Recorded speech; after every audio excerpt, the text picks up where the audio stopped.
पांडव निर्जला एकादशी व्रत कथा। निर्जला एकादशी का महत्व। एकादशी व्रत हिंदुओं में सबसे अधिक प्रचलित व्रत माना जाता है।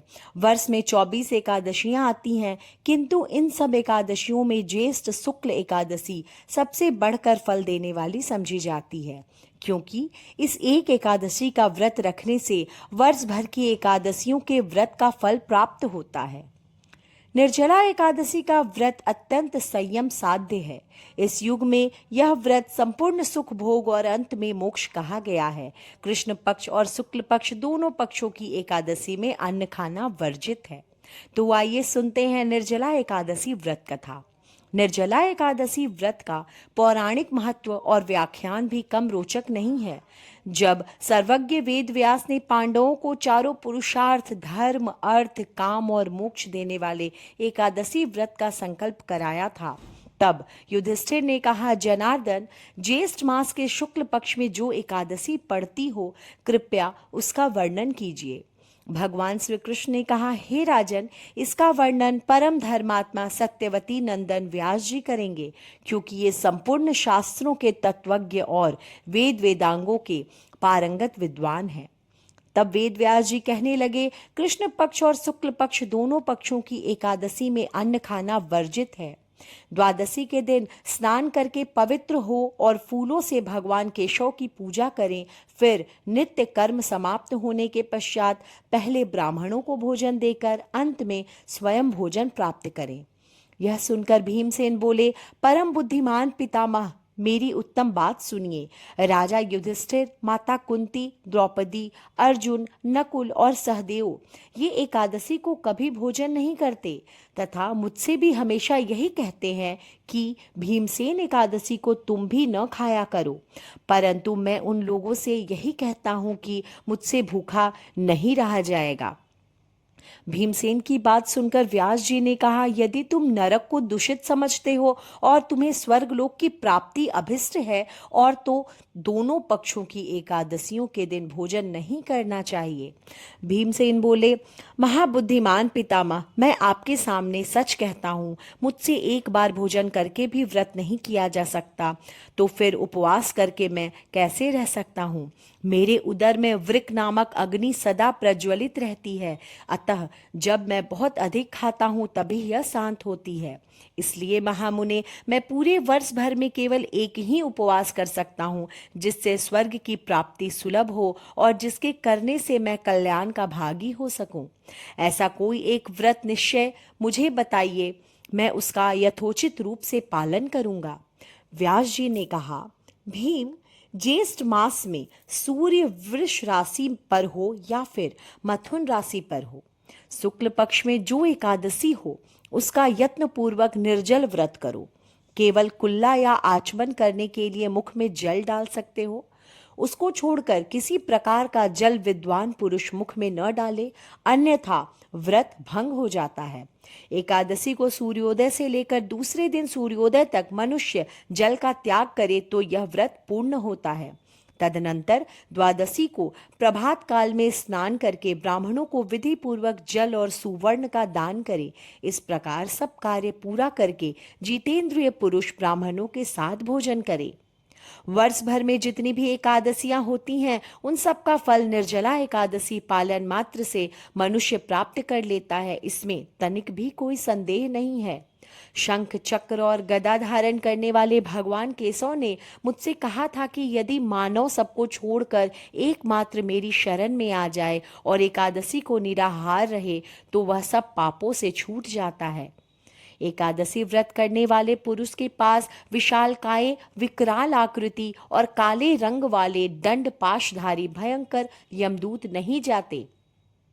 अंतकाल में पीतांबरधारी, सौम्य स्वभाव वाले, हाथ में सुदर्शन धारण करने वाले और मन के समान वेगशाली विष्णुदूत आखिर इस वैष्णव पुरुष को भगवान विष्णु के धाम ले जाते हैं। अतः निर्जला एकादशी को पूर्ण यत्न करके उपवास और श्री हरि का पूजन करो। स्त्री हो या पुरुष, यदि उसने मेरु पर्वत के बराबर भी महान पाप किया हो, तो वह सब इस एकादशी व्रत के प्रभाव से भस्म हो जाता है। जो मनुष्य इस दिन जल के नियम का पालन करता है वह पुण्य का भागी होता है। उसे एक एक प्रहर में कोटि कोटि स्वर्ण मुद्रा दान करने का फल प्राप्त होता सुना गया है। मनुष्य निर्जला एकादशी के दिन स्नान, दान, जप, होम आदि जो कुछ भी करता है वह सब अक्षय होता है। यह भगवान श्री कृष्ण का कथन है। निर्जला एकादशी को विधि पूर्वक उत्तम रीति से उपवास करके मानव वैष्णव पद को प्राप्त कर लेता है। जो मनुष्य एकादशी के दिन अन्न खाता है वह पाप का भोजन करता है। इस लोक में वह चांडाल के समान है और मरने पर दुर्गति को प्राप्त होता है।